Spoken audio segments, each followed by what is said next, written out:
Hello and welcome to Pay Per Previews. I am Ol'Ed and I am joined by my co-host, the traveling salesman of all, Olay's on-site reporter for the Royal Rumble, Chris Perish. Perish, thank you for joining me on a long day of travel. I greatly appreciate it. Yeah, it's a chaotic one. Not quite in San Antonio yet. I am stuck here the night that we're recording, which is the Thursday night, and I'm in Denver, Colorado. So, yeah, the rockier mountains seemed rockier than this. But you know what? You know what's not going to be rocky? It's not going to be a hard time to get involved with. There might be a rock there, but let's talk the Royal Rumble. Royal Rumble 2023 is coming up this Saturday night. Chris Perish will be on location enjoying all of the festivities of the Royal Rumble. Are you excited? Is this your first ever Royal Rumble live? Yes. I've been to two pay-per-views, or PLEs that they're now called, and that was WrestleMania 20 and then Backlash when it was in Edmonton. I believe that was 2004. I believe so. I think so, yeah. So, which is actually ironic because I ended up finding out that those are two of the most influential matches for Mick Foley's career. So who would have thought? Yeah. And I mean, I'm not going to say we have any matches on this card that might be as influential as something like that, but we got some fun stuff here. And you know what we're going to do? We're going to get the one that I think is going to be the most potentially polarizing match of the entire weekend. Let's just get it out of the way now. We are going to talk about the sponsored match. We are going to talk about the Mountain Dew Pitch Black match between Bray Wyatt and LA Knight. We have this wonderful graphic courtesy of WWE.com where you can make sure that you see that it's sponsored by Mountain Dew Pitch Black. What do we think the Pitch Black match is going to be? So I was listening to LA Knight on After the Bell with Corey Graves and Kevin Patrick just about a week ago, and they asked him what to expect. And LA Knight said, expect this to be a dark themed, like lights turned down, probably not completely pitch black, because I mean, again, the audience is going to want to see something. You're going to want Yeah. to see something. But kind of like when we saw that ominous red light with the Fiend, perhaps expect maybe a black light for this match. And I understand it's pretty much going to be a street fight. That is what I'm assuming and taking it out on, just from what LA Knight has said before. But I mean, it's never been done. So who's to say what to expect? Yeah, no, and with the mind of Bray Wyatt at the helm, we've seen all kinds of crazy things. We've seen the Firefly Funhouse match with John Cena. We've seen the Swamp Fight with Braun Strowman. We've seen the House of Horrors match with Randy Orton. There have been a multitude of different matches and different varies of success with some of these matches. Um, with the mind of Bray Wyatt behind them. I like the idea of sponsoring the match with Mountain Dew Pitch Black. If you're going to do this darkly lit kind of a match, sponsoring it with Mountain Dew makes a whole lot of sense. I know a lot of people are like, oh, this is terrible. Why would you sponsor it? I was fine with the zombie thing. Like, I thought that was cute when they had the zombie, what was it? The zombie lumberjack match during the pandemic for Miz versus Damian Priest. I believe that was Backlash. I remember the match. Sadly, I don't remember the pay per view or PLE, but Yeah. I mean, at the end of the day, like even during the Attitude Era, we had a lot of matches that were like, "Oh, tonight's match is brought to you by Snickers or brought to Yeah. you by Karate said." fighters. Yeah, like so many, like a plethora of different people. So this one is just. It's not only a pay, like obviously WWE is being paid to help advertise Mountain Dew's Pitch Black, but at the same time, WWE is getting a lot out of this because now the graphic with Mountain Dew is going to feature Bray Wyatt and LA Knight. But I think this is very important of a match, though, because this is Bray Wyatt's technically first televised match with WWE since coming back all the way at Extreme Rules.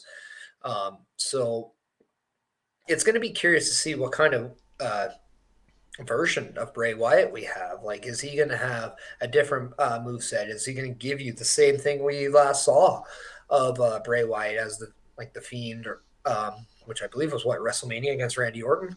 Mm-hmm. Um, so yeah, it's going to be a wild one.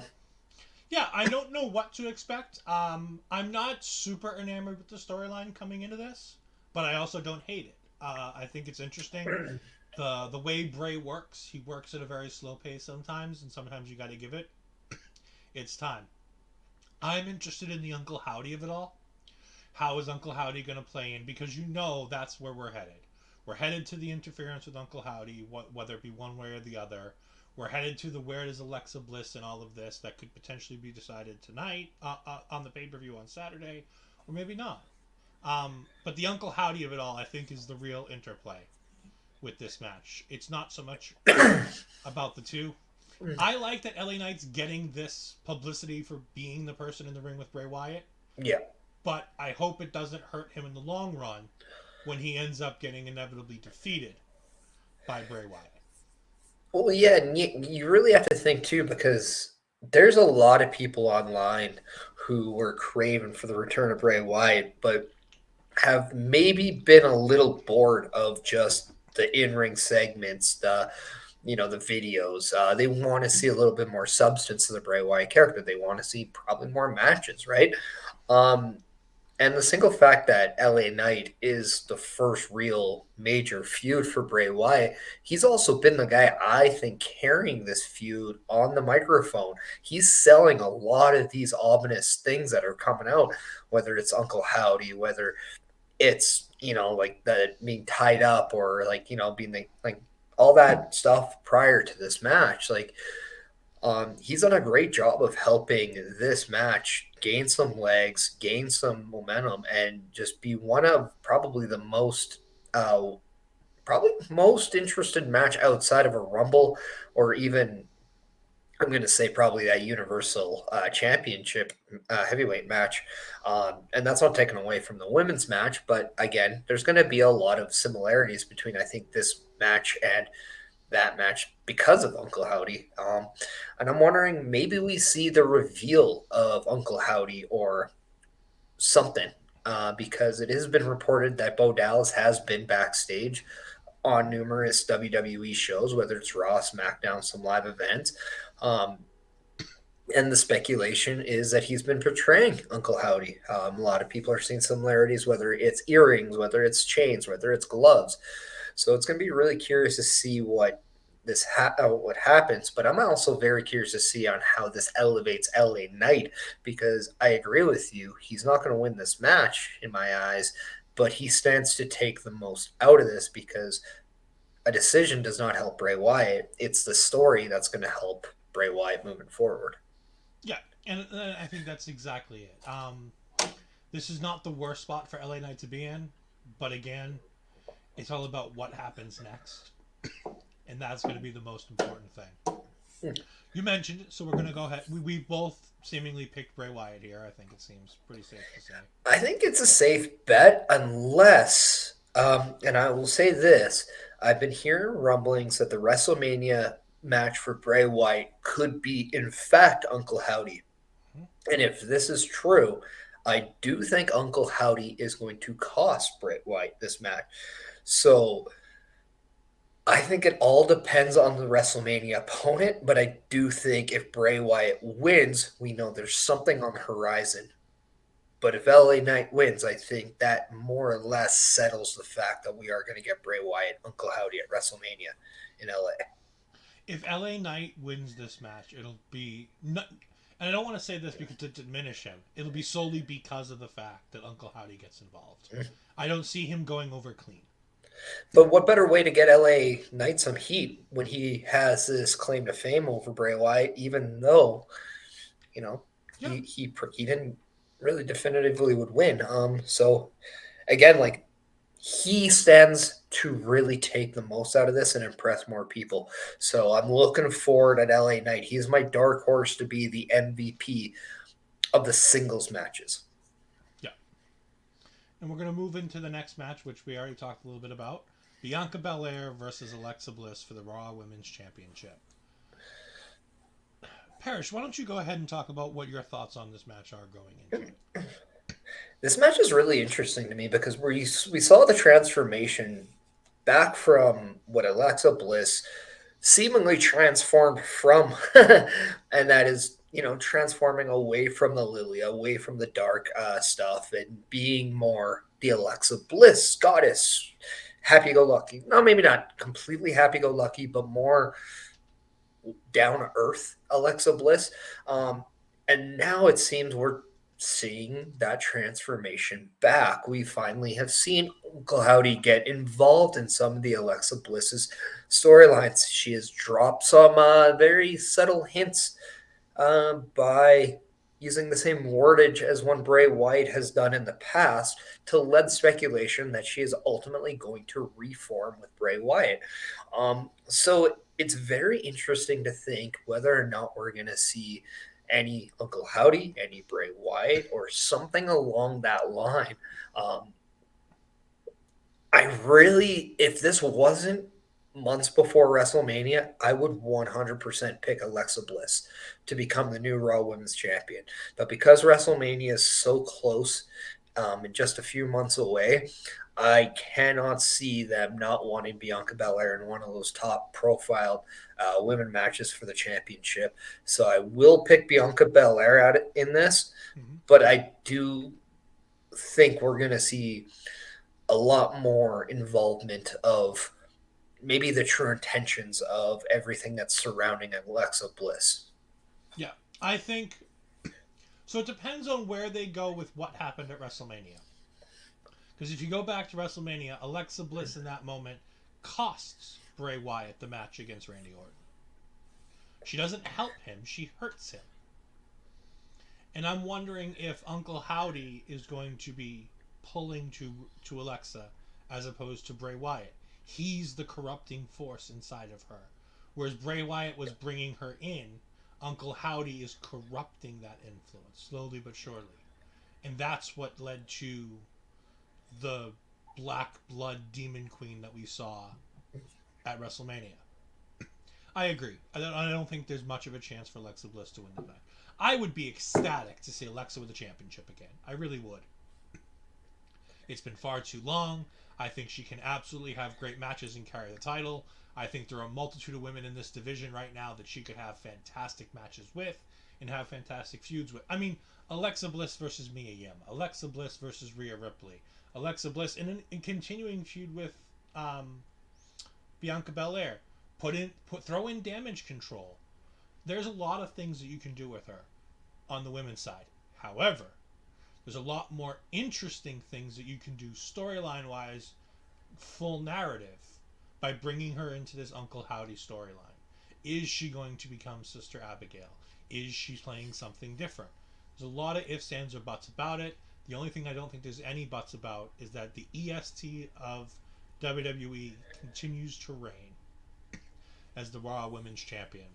And I think that she will be the one challenged by the Royal Rumble winner on the female side.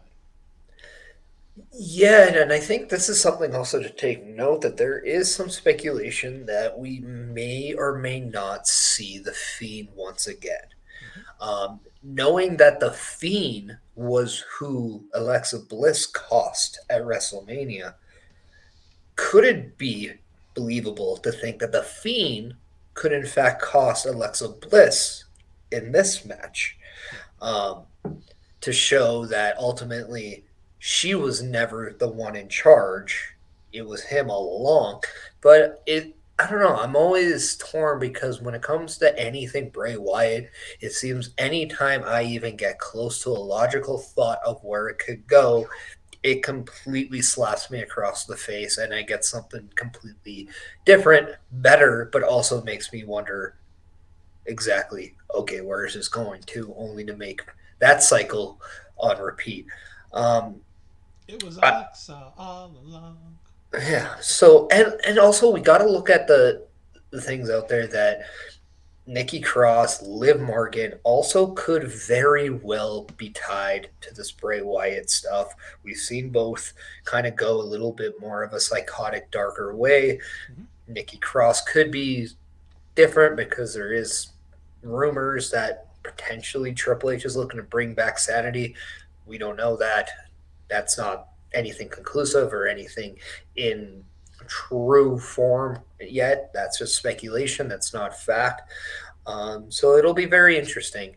Um, but I would be hard pressed to think Bianca Belair doesn't win this match. Like I actually, sorry, I'd be very shocked if she doesn't come out as a victor because she just has more of that big time feel. And when it comes to WrestleMania, when you call yourself the biggest, the baddest, um, all that, and you can't spell WrestleMania without EST. Bianca Belair needs to be champion going into that. Yeah. And again, I think it's funny. We've taken these first two matches to talk about. Remember, for all the people watching this at home, we are recording this Thursday night. SmackDown has not happened yet. This week on SmackDown, we are getting the return of the Firefly Funhouse. All of our opinions about what could happen in the Bray Wyatt match and the Pit Black match, everything that could potentially happen with Alexa and Uncle Howdy, could all be flipped on its head by the time this airs on Friday evening. Well, that's the thing. Like, this is, again, like, we're taping this late Thursday night. Mm-hmm. In fact, the irony is right now is I might be in a completely different city, different country, but I'm still in the same or relatively same, close to the same time zone as I usually am. So, it's really weird of a scenario, but we're even going to be playing this live before SmackDown and before the Royal Rumble itself, obviously. So much can change. I remember doing some of these shows in the past before, Oh, the and Hell in the Cell show is the only one I can think about when I talk about that. well, that one was a big one too. But I mean, there's been a lot of other ones where you get some ball busting news, um, either shortly after the show or shortly before the pay per view PLE begins. So Mm-hmm. the craziest thing about Royal Rumbles is that you're going to get a billion different stories, a billion different this could potentially happen. And we don't know if it's true or not because this is the one show that's totally built for surprises. Yep. And that doesn't always have to be the Rumble matches. Speaking of things that might not be much of a surprise, our undisputed Universal Heavyweight Championship of the World, Roman Reigns versus Kevin Owens. You know what's funny? We watched these guys do this whole same song and dance a year and a half, 2 years ago. I'm still all for it. I'm so excited to see this match. They have built this thing fantastically. It's felt like a little bit of an old school feud. Roman isn't the one touching Kevin Owens. It's been all bloodline stuff going ahead and attacking Kevin Owens. The Sami Zayn bloodline story may be the best story in wrestling, bar none, in my mind. I'm not sure if there's anything better than that story going on right now. And it's all interwoven into this match because Sami Zayn turned on Kevin Owens at Survivor Series in my hometown of Boston, Massachusetts, and he definitively aligned himself with the bloodline. And ever since then, that's where the trajectory has been since that moment to now, to Kevin Owens getting this title opportunity. Yeah, and I think, with that being said, though, everything since that show, since War Games Survivor Series, we have seen more questions about Sammy's loyalty, even though right after that it was definitively shown that he was loyal to the bloodline. Now it's, is he truly loyal or not? Whether you saw what transpired on Monday Night Raw, which I know a lot of people are either enjoying it or they're mad about it based on, what it apparently caused. We'll just go there because I think about that later. Yeah. But at the end of the day, you got to look at the fact that right now, even Roman Reigns doesn't know if he fully trusts Sami Zayn. And what was one of the main things Kevin Owens told Sami Zayn? make sure you strike Roman Reigns before he has the option to strike you. Mm-hmm. This could be one of those ultimate times. Perhaps Yeah. one of the most undisputed of times. But, I mean, I just don't expect Kevin Owens to come out of this match a champion or a winner. I do think there could be something along the lines of an aftermath, but I do think we're going to see a lot more in play during the Rumble match with Sami Zayn and Roman Reigns, unless this match main events the show. Yeah, and that's what I was just. The next question I was going to ask you is, what do you think the match order for this show is? Because if it's me, this is how I do it. I open with the women's Rumble. The women's Royal Rumble match is my opening match. I think there are a bunch of good surprises that you can throw in there, get the crowd hot, get the crowd going. I then think you move to the Pitch Black match. You then move to the Alexa Bliss and Bianca Belair match. And then you have your flip and flop. If it's me, in my personal opinion, I have the championship match in the semi-main, and I main event with the Men's Royal Rumble. Yeah, it's if we're gonna talk with the card, I think that I would do exactly this. I think I would have Alexa Bliss versus Bianca Belair flat out be my opening match. And I know how many people are gonna be like, well, is that the best spot? And I'm gonna say this. I think it is. Because if you're not last, you want to be first. Yeah. And that really sets the whole thing going on a show. Also, I wouldn't have the Pitch Black match next. In fact, I'm actually going to put Roman Reigns versus Kevin Owens second. Okay. Yeah, because I don't want back-to-back segments with Bray Wyatt, Uncle Howdy, all that. Mm-hmm. I want to keep them sporadic through the night and make the people guess what could be next. And then I would attack you with the Women's Royal Rumble match, followed by the Pitch Black match, only to have people be like, what did we just see? And then I would hit them hard with that Men's Royal Rumble match because there is something... Cody Rhodes, and we'll get there when we talk about this match, because I do want to focus more on this championship match, because I do think this match is going to be the match of the night. I think the story going into this match is going to be absolutely amazing.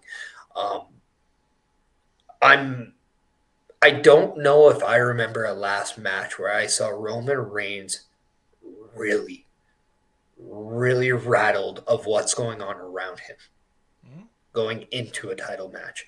For whatever reason, Kevin Owens and Seth Rollins are the two guys that somehow can get in the head of Roman Reigns. I think it's very telling that Roman Reigns hasn't been getting the one up on Kevin Owens lately, nor has the bloodline. So I think that's very interesting, and I wonder if there's something to that.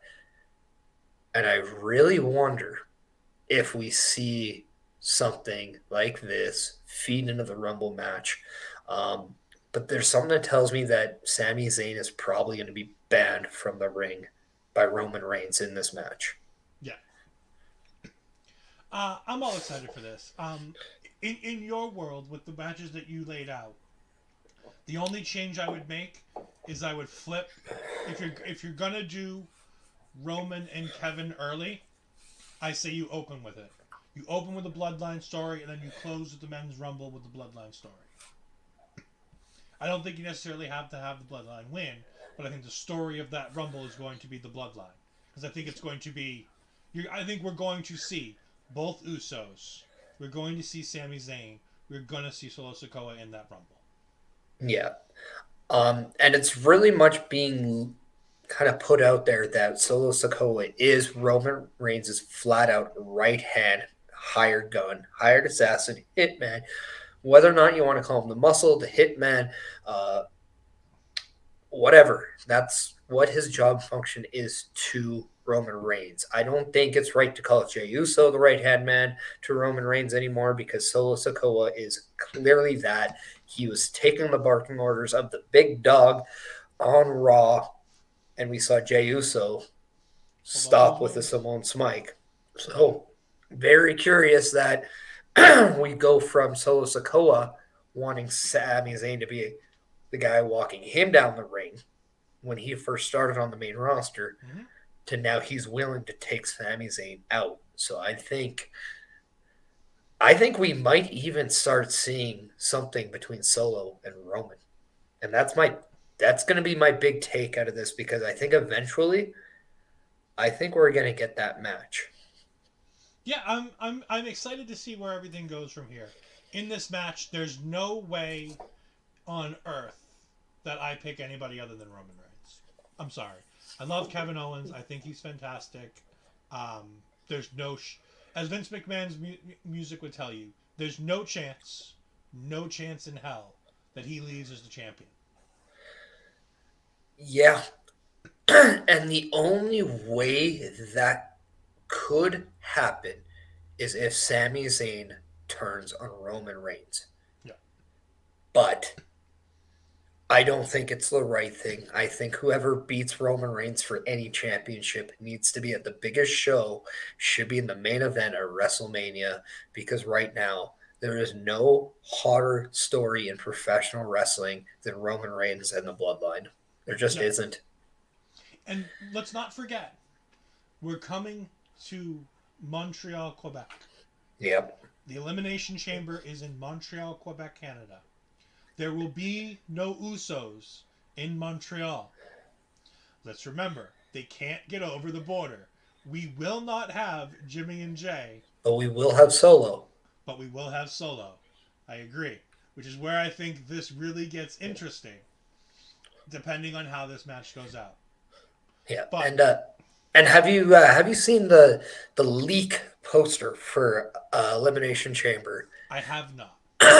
So it's basically another blue and black kind of like color scheme that we're seeing right now in the kind of electricity of the poster that we see in the graphic behind us with the cells. But it's Sami Zayn right in there. So it looks like he is ready to pounce and attack in a cell. He is very heavily featured. I like this because I don't know if you've seen him lately. But going into this now week, we have seen the betting odds for Sami Zayn and Royal Rumble winner jump up quite huge, as it now looks like top 3 to win the men's from a betting odds standpoint is The Rock, Cody Rhodes, Sami Zayn. Not necessarily in that order, but just your top 3. Yeah. There's going to be a whole lot to go. Mm-hmm. But now we've gotten there. We've gotten to the main events of the show. We've gotten to our Royal Rumble matches. So, we have the Royal Rumble matches coming up. I have gone to WWE.com because they typically have the most up-to-date information as best we know. So, as best we know on Thursday night, heading into SmackDown Live, in the Women's Rumble, we had the following superstars: Liv Morgan, Raquel Rodriguez, Rhea Ripley, Candice LeRae, Shayna Baszler, and Zelina Vega. The funny thing is, there's a lot of room for there's surprises. There's a lot of room for people coming back that we haven't seen in a while. You got your dewdrops. Naomi could be a massive... I say surprise. Could be a massive pop to have Naomi return. I wouldn't... Oh, go ahead. Well, and you might have some... bring-ins like a Chelsea Green, who's heavily rumored to have already signed.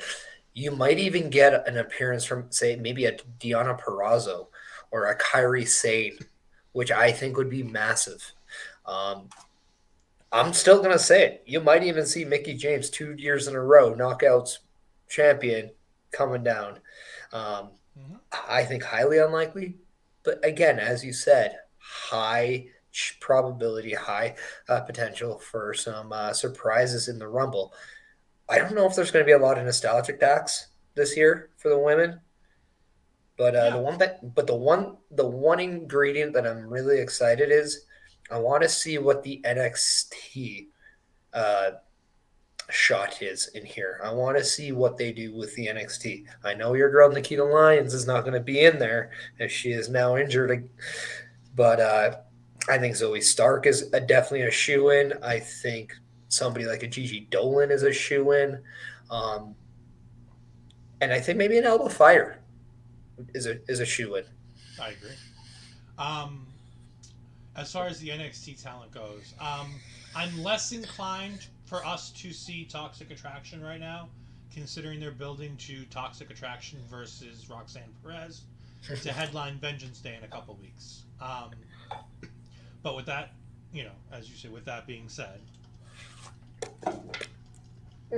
I think Alba Fire is a real good shot to begin in. I wouldn't be surprised to see somebody like Isla Dawn. Tiffany Stratton has just come back. I wouldn't be surprised to pop her in there. There's an immense amount of talent in the women's division in NXT. They have been showcasing it to the max lately. This week's NXT that Ashley covered for Taking Over was absolutely fantastic, and it was chock full of women's wrestling. I want to say it had 5 segments of women's wrestling, including the building of a potential stable, all kinds of wonderful stuff.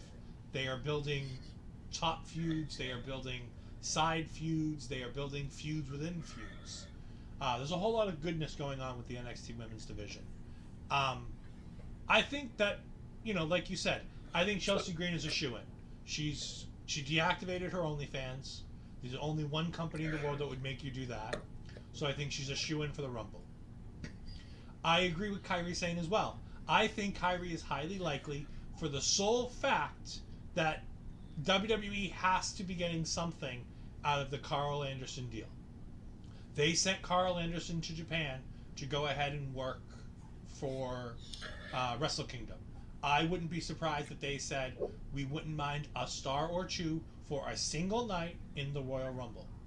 I think Kyrie is at the top of my wish list, but also not only at the top of my wish list of people that I can actually get them to send me. Because they're not going to send you Okada.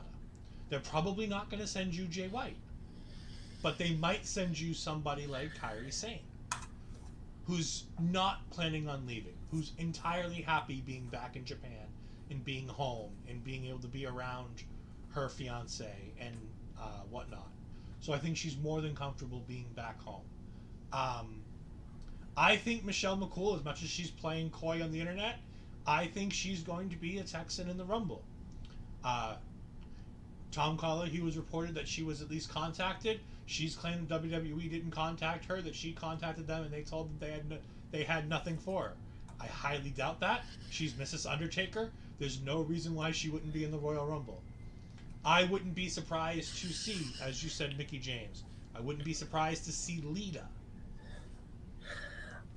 And we gotta look at the fact that there could be some nostalgic acts, because who knows, we might be primed to see a Trish Stratus versus, say, Charlotte, or Trish Stratus versus Becky, or maybe even Bayley against Trish Stratus, which I personally think would be awesome.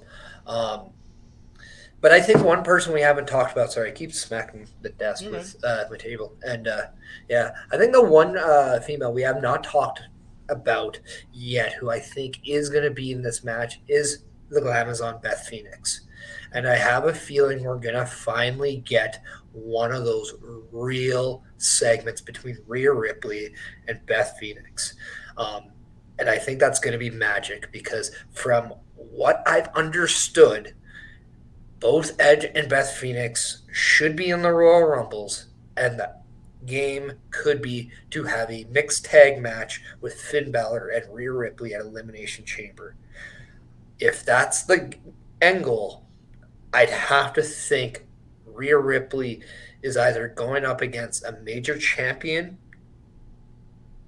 at WrestleMania, or we might actually get a matchup between her and Beth at WrestleMania. I'm going to go on a limb here. I'm going to make my prediction for the Women's Royal Rumble. I am going to select, as you just mentioned, Rhea Ripley. The Nightmare Rhea Ripley. I think she is going to be the crowning achievement of Judgment Day, and I think she is going to dethrone Bianca Belair at WrestleMania, probably on night one. I think now that you only have one male champion, you have guaranteed that one of the two women's championship matches will headline one of the nights of WrestleMania. And given the fact that it's Roman Reigns, it's probably a likelihood that it's day one. Um, but another name that I think we have to say out there just based on the unknown is Sasha Banks. Mercedes money. Not in WWE though. But if that is a potential, then it's going to be one worth noting.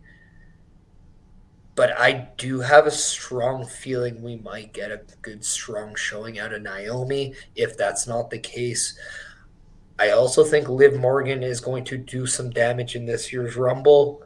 Iron Woman right there. I that's not who I would pick for my Iron Woman. Really? Yeah. I'm gonna tell you this. To me, my ship has sailed on Liv Morgan until you actually do something like a transformation of character with her. Mm-hmm. Because you had her get extreme at the going up against Ronda Rousey. And then you kind of had the back and forth. And I don't know if she necessarily needs the Iron Woman. I wouldn't be surprised. But I kind of would like to see a Bailey. Or I would like to see an EO. And here's one that I'll even say. Why not make it Chelsea Green? Maybe. I don't know. Why not make that Iron Woman Oh, the Iron Woman. Okay. but just be someone that you're not expecting? Yeah, maybe an Emma. Like it would do them a lot more out of it because if Liv Morgan even puts an hour in this match and loses, I still don't know what I would have her do at WrestleMania. But I could give you about 7 other women that I'm like, yep, okay, that's what I would do. Yeah, no, I wholeheartedly agree. I had her pegged as my Iron Woman solely for the fact that I think you can have her enter. I think she's coming in 1 or 2, and I think she's sticking around to the late stages of the Rumble. That's why I said Iron Woman for her, solely because I think it would do her a lot of good. I want to continue keeping her high in the fans' opinion. I don't want her to drop down. I want the fans to keep clamoring for her so that creative continues to think, what do we do with her? Because if we get her all the way back to we don't know what to do with her, then we have to restart this process all over again. And I fear that the fans won't get reinvested. Yeah, and this is where the creative actually has to be creative, because you gotta pick your steps carefully. You gotta step. I don't want to say on eggshells because I don't think it's a fragile thing, but you have to make sure the next pieces that you decide to do are guaranteed in terms of emotional investment or crowd pleasing or whatnot. And that's why I kind of threw it. I said something about her and Nikki and Alexa early because you never know if they could be swerving us on who they have as that Sister Abigail, because it was something of some substance to think that Liv Morgan was an early candidate for being the original Sister Abigail. So, yeah. Who are you picking for the Women's Royal Rumble? I think Rhea Rip. This is her time. I thought it was her time when she lost against Bianca Belair. Mm-hmm. I actually thought that was a mistake putting Bianca Belair in that spot. I didn't think she needed it. I think she just needed a good showing. But I'm going to put a dark horse in there.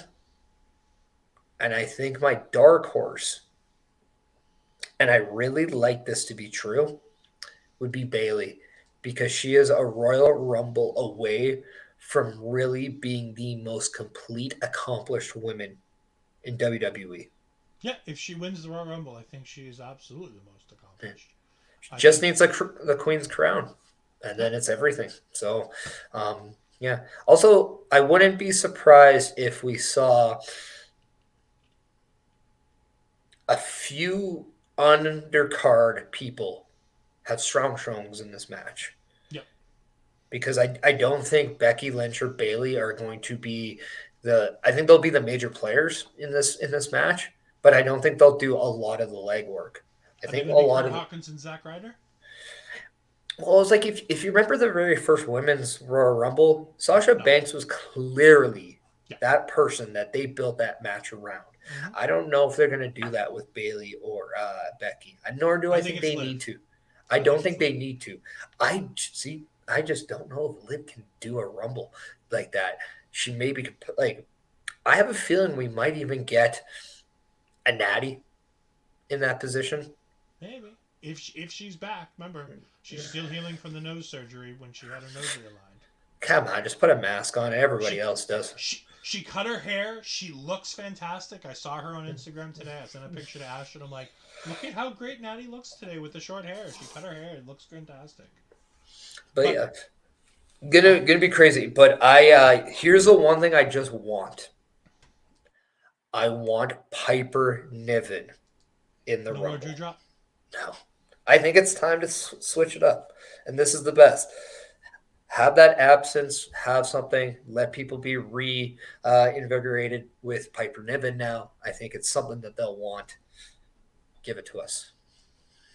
And speaking of giving it to us what we want and giving us what we want your support with our affiliate, Rogue Energy. So if you go to rogueenergy.com, you can go ahead to go and put in the promo code OLE Pods. Parrish would normally be drinking his Rogue Energy, but unfortunately, he's on the road.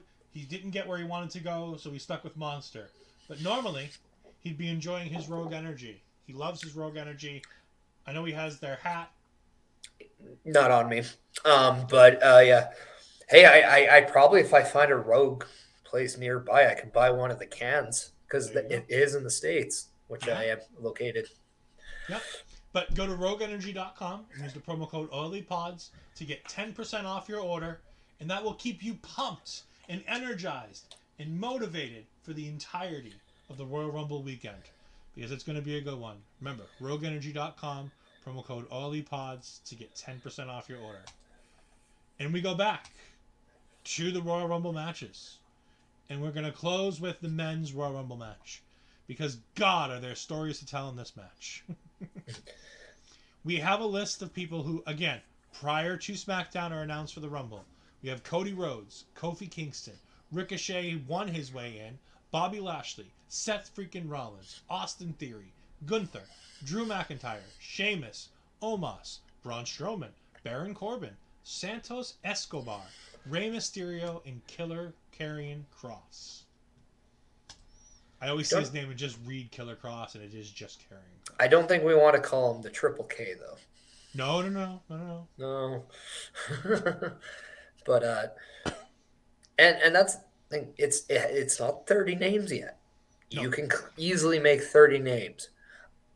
I also see. This is what I'm curious. Are we gonna see Casey Catanzaro or are we gonna see Kofi Kingston outdo one another with that crazy American Ninja type creative elimination? To me, hell. You can even see Sol Ruka. She did it earlier in NXT one as well. But yeah, I don't think we're gonna see her. I think the people who did it in NXT in the Battle Royal for the women aren't gonna do it. I don't think we're gonna see Wendy Chu. I don't think we're gonna see, as I call her on Taking Over, the high energy version of Charlotte Flair, Sol Ruka, doing anything special in this Rumble. I could see Kofi Kingston doing something special in this men's Rumble. But let's be honest. This men's Rumble's down to about 5 names. Really? When it all comes down to it. All of the excited surprises, and I can't wait for a lot of these. I can tell you one name that we're probably not going to see based on the most recent Impact tapings, I can tell you that Matt Cardona wrestled a match for Impact. Are you sure about this though? Yes, he wrestled. He wrestled for the Digital Media Championship at the most recently taped things. The match will be airing, I believe, next week, but he did wrestle the match this week. I don't think WWE is going to put him on TV knowing he's going to be on Impact in a week. Yes, but at the same point, WWE would have Scarlett and Karrion Kross on their show, and they'll also appear on MLW that same week. We've also seen Carl Anderson appear on Monday Night Raw while being a champion in a different promotion. I would take that logic right now out the window when it comes to Triple H's creativeness. This is true. We are dealing with a new company. I think logic is out the window for this year's Rumble. Yeah, I agree. But there's a lot of fun names that I think are going to appear in this one. I've been steadfast that until I saw he was at the tapings this weekend, I was steadfast on that we were going to see Matt Cardona. I was steadfast on that I think we're still going to see Nick Aldis at this weekend's Royal Rumble. I think he finally debuts for WWE, I believe, this time. And I cannot wait if that's the case. Also, going back to talking about the New Japan and Carl Anderson thing, if you're going to get a men's wrestler from New Japan, I know you and I greatly differ on this. I would, at the top of my wish list of people that I think are more likely to be given to you, because again, I don't think you could get Kazuchika. I have two names that I think we might actually be on the same page here. Yeah, I don't think you get Kazuchika Okada, and Nope. I have no desire to see Jay White. I'm a lot lower on the scale of Jay White being super fantastic as a lot of other people. I think he's great, but if it's me and I have my choice of people in New Japan, okay, I'm gonna give you three because one of them's from Noah. If it were me, I would want Minoru Suzuki, and I think you could get him because he's winding down his career. He ended Suzuki-gun. I think it'd be fun to see him come and do one match for WWE. I also think Will Ospreay would be a fantastic opportunity in a match like this to have Will Ospreay come to the United States and work for WWE. And lastly, just because we had Shinsuke Nakamura versus Great Muta, I want Great Muta in the Royal Rumble. See, you left out one name that I think is a very, very possible one-off appearance, maybe even more, and that would be Tama Tonga. Ooh, I did forget Tama. Yeah. So thank you. Give and take. Yeah, no, and that's the thing. I think with man, I gotta stop doing that. With it's weird having a desk, huh? When you're normally just sitting on something and you know what it is, and all of a sudden you got new stuff. Well, I normally have a table. I usually sit farther back from it. No, as I was gonna say, with WWE already announcing Cody Rhodes as being a participant in this year's Royal Rumble, I think that was 100% on purpose. Oh, absolutely. Because they would not have done that knowing that he would have been their top surprise. When you're thinking about who is likely to come back and get those big pops, you're looking at Edge, you're looking at Brock Lesnar, you're even looking at potentially Dwayne The Rock Johnson, potentially Stone Cold Steve Austin. Throw in a nostalgic act, one of them. Throw in a return, whether it's Nick Aldis. But I think be a debut. He's never been here. Well, I know, but return debut kind of thing. I do, but I wouldn't be shocked if Matt Cardona is there. I really wouldn't. I think there's a lot of likelihood. I think if Chelsea Green is in the women's, you have a 100% certainty that Matt Cardona is WWE bound. I think that is more likely than Nick Aldis and Mickie James both coming back. Yeah. I 100% believe that. But I also would not be shocked on these three people that could potentially be a one-off.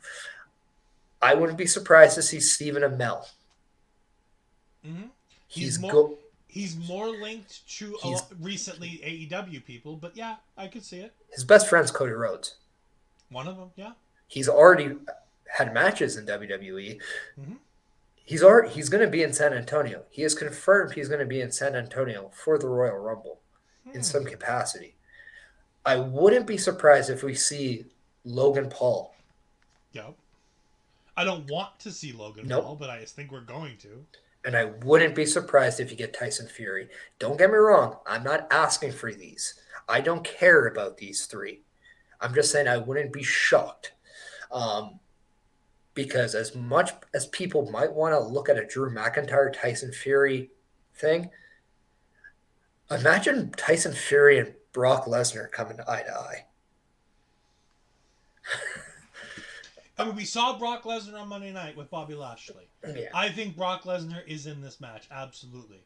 Whether he's a contestant in the match or not, we're seeing Brock Lesnar on Saturday, and I think he's going to F5 Bobby Lashley and leave. I think Bobby Lashley is going to eliminate Brock Lesnar. And then Brock Lesnar is going to get pissed, come in, and eliminate Bobby Lashley. I have a feeling that this is the one time we're going to see Bobby Lashley finally get something up. Or we're going to see Brock Lesnar get eliminated by Bobby Lashley, and an Austin Theory then scoops out Bobby Lashley. Just to kind of keep that whole stuff in tow. Yeah. There's all kinds of stuff. But, I mean, this is all fun talk and fun games. Sure. This is all great. Let's get to the meat and potatoes of this. There are 5 names, I think, that are potential winners for this match. Yeah. Seth freaking Rollins. Yep. Cody Rhodes. Yep. Sami Zayn. Yep. The Rock. Yep. And just because the rumor mill is the rumor mill, Stone Cold Steve Austin. And we haven't even talked about John Cena. Nope, and I don't think we're going to. I don't think we see Cena this weekend. The only place you see Cena this weekend is at the Royal Rumble party. I wouldn't be surprised if he does something with Austin Theory. I think we might even see some stuff there. And if not, you will see it throughout. I think that is the original. I think that's the planned match for WrestleMania. I disagree. I think there's an even bigger money match that they want to do for WrestleMania because it's an attraction match. Not because it's going to be great, but although I do think it would be interesting and I would watch it. I think Logan Paul versus John Cena is WrestleMania. I'm sorry. That's as big a match as you can get for Cena.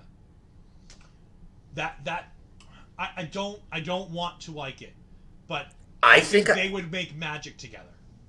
Yeah, I think when you looked at the last 20 years, John Cena's the face of the franchise. Agreed. Undoubtedly. I think in the next 20 years, Austin Theory has a lot of potential to be that. I think this is the ultimate passing of the torch. I would love for it to be John Cena versus Austin Theory. We talked about this where I was praising this match as a SummerSlam match back at Money in the Bank. When I thought then that we were headed to Cena versus Austin Theory. I would love it to be Cena versus Austin Theory. But when you're talking Hollywood and you're talking main event and you're talking the biggest attraction matches that you can get, I mean, John Cena versus Logan Paul is big. But you know what? That doesn't have any bearing on the men's over-the-top rope Royal Rumble match where we have 5 names. Do you think anybody other than those 5 can win this match? Realistically. I think Gunther has a real possibility. Okay. When you really look at the way he's been used, especially since Triple H has been back, the rub he got on Monday Night Raw, when if you do not think that whole segment was strictly for Triple H to make Gunther look like a star, you need to go back and watch it again. I can see Solo Sikoa having a big impact in the Rumble. Yep. If he's a participant. I know as of earlier today, Dominic Mysterio is in there. I 100% think you're going to see something with his dad. Yep. Also, here's the one thing I'm going to say. This is why I take Seth Rollins out. I think, and this is going to be my moment of the Rumble prior to the end, I think Seth Rollins gets eliminated by Carmelo Hayes. I can be down for that. But Melo don't miss. But at the end of the day, I think if you have The Rock in this match, Cody Rhodes needs to throw him over the top rope to win this match. Because nothing will guarantee a status of superstar, megastar, champion than the most electrifying man in all of entertainment acknowledge the American Nightmare as the man to dethrone Roman Reigns and admit that there is more than one royal family in professional wrestling. Nice job. I see what you did there. Yeah. I agree. In my mind, this is a 2-horse race. You either let Sami Zayn win, or you let Cody Rhodes win. I don't think I don't think there's any reason to have The Rock win this match. I think if you want to set up Roman Reigns versus The Rock, you don't need the Royal Rumble to do it. You don't even need the title to do it. I don't think you need the title either. I think they're going to do it just because they can. So, my 2 scenarios are, in the final 3, it is Jey Uso, Sami Zayn, and Cody Rhodes. And Jey Uso is working to eliminate Cody Rhodes. And they're in the corner, and they're trying to eliminate it. And Sami's been beaten down, and he started at number 2 or 3. He came in early. And he's the Iron Horse. He's the Iron Man of this Rumble. There's no doubt in my mind that I think he's the Iron Man of this Rumble. Who is? I think you Sami Zayn. Okay. You tell the entire bloodline story throughout this Rumble, but via Sami Zayn, and you sporadically give him help. I think there's only one other possibility, and that is Cody Rhodes. Yep, I agree. And if it's somebody like Nick Aldis, I would love it too. Yeah, I have no problem. Like I said, I'm not saying it has to be, but imagine Sami Zayn is in the corner and he sees Cody Rhodes almost eliminated by Jey Uso, and he sees Cody's head just sitting right there on the thing, and he's like, you know what? I'm gonna help my man Jey. Jey Uso's gonna get help from Sami Uso, and he runs, and he haluva kicks, and Cody just manages to push Jey in the way, and Jey gets haluva kicked over the top rope, and Sami is in distress, and Cody just dumps Sami out of the ring. Now, I have a twist on this, something very similar. Mm-hmm. What happens if Sami, because we know, and again, this is before SmackDown, all this is what we're talking about, Thursday night, airing Friday, before SmackDown. Roman Reigns does not want to see Sami Zayn on SmackDown. Royal Rumble is his final test to see if he's bloodline or not. Mm-hmm. Talked about Sami Zayn taking the shot on Roman before he gets the shot on. What happens if Sami Zayn makes it known in the Rumble? He ain't saving nobody. This is every man for himself. He makes the choice to eliminate Jey. He makes the choice to eliminate the bloodline. Adam Pearce puts him in the Elimination Chamber match for the title. And this is where we're starting to see that little with the bloodline and Roman Reigns and Sami Zayn. And Sami Zayn is doing this on his own accord. He's doing this on his own merit. Therefore, he is now more believable because he is the one taking the first shot. And just like a broken dream, you never hear the shot that takes you down. So say goodbye. So who do Oh, you that's a have? great line. It is. Who do you have as the Royal Rumble winner going on to main event, probably night 2 of WrestleMania?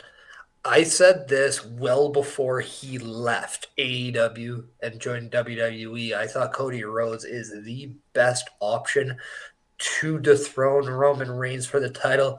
I think it makes all the sense. I think it means the most. I think having an everyday professional wrestler be that guy, not a nostalgic act, I think is important. I think under Triple H's regime and creativeness, I think he looks at it the same way. I think the very first person to win the very first Royal Rumble where Triple H is in charge of creative is the American Nightmare, Cody Rhodes. And I think if The Rock is not in this match, I don't have Sami Zayn in the final 2. I think the only other guy that's of really worthy would be Seth freaking Rollins. And I hate it when we have this thing where we just agree a lot on a lot of these things. But you know what? There's more than one royal family, as Perish already said earlier. You know, this is his kingdom. And you know what? Him and Triple H are going to work together. And all of those shots in AEW was just Cody's way of telling Triple H to bring me home. And Cody Rhodes is going to win the Royal Rumble.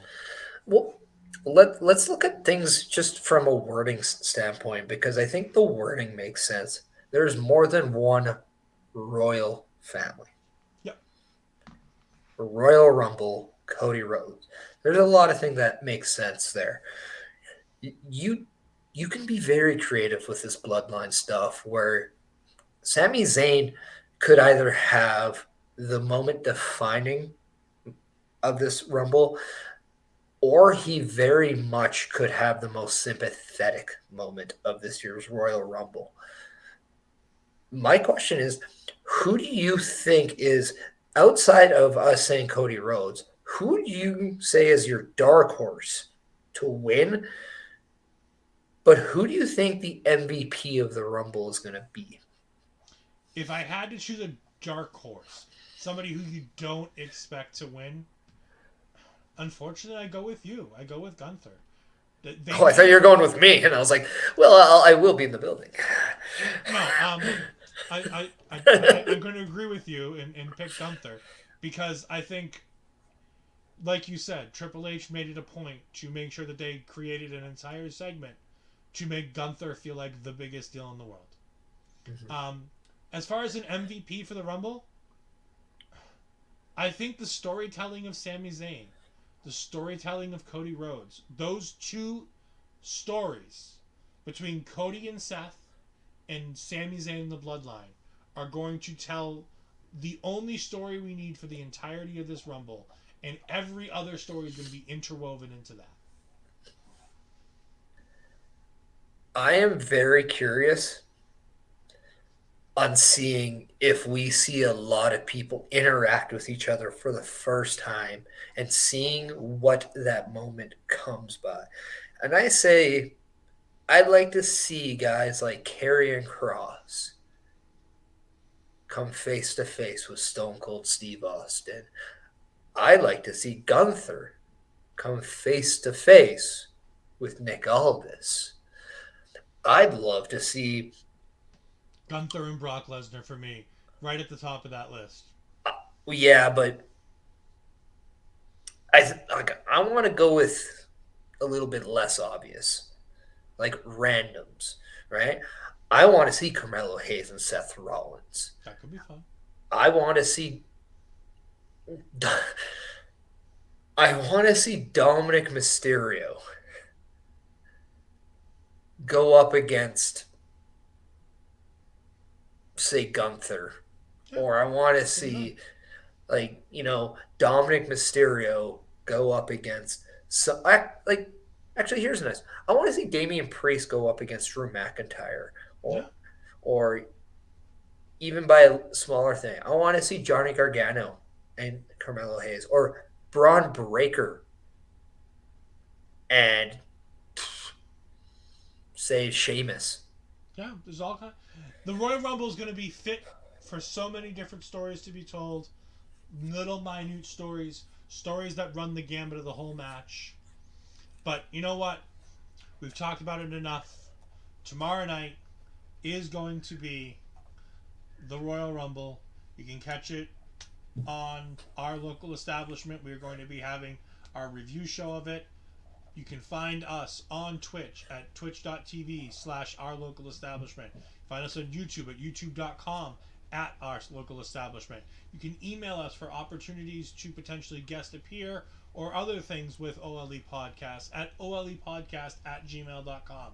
You can find us on Twitter at OLE Podcast. You can find us on Instagram, the same place, OLE Podcasts. You can find me, Ed Fries, on Twitter at edfries12584. You can find me doing any of my gaming things on edfries2002 at twitch.tv/edfries2002. I will be hopefully able to make it on Saturday night to be a part of the review show with my tag team partner Asher Bizarro and Parish's tag team partner Bobby Munson, as we go ahead, and the two of them are going to absolutely review this fantastic Royal Rumble with maybe a run-in or two. You never know. Yeah, and we might even see newly kind of integrated with OLE and Chris Best. Also, maybe getting involved with that review show as well. I believe a lot of people are going to be doing a private watch along with paper reviews coming back on Saturday following the Royal Rumble. Yeah, and if I'm doing a run-in, you never know if I might bring somebody else in. Because I might not be alone.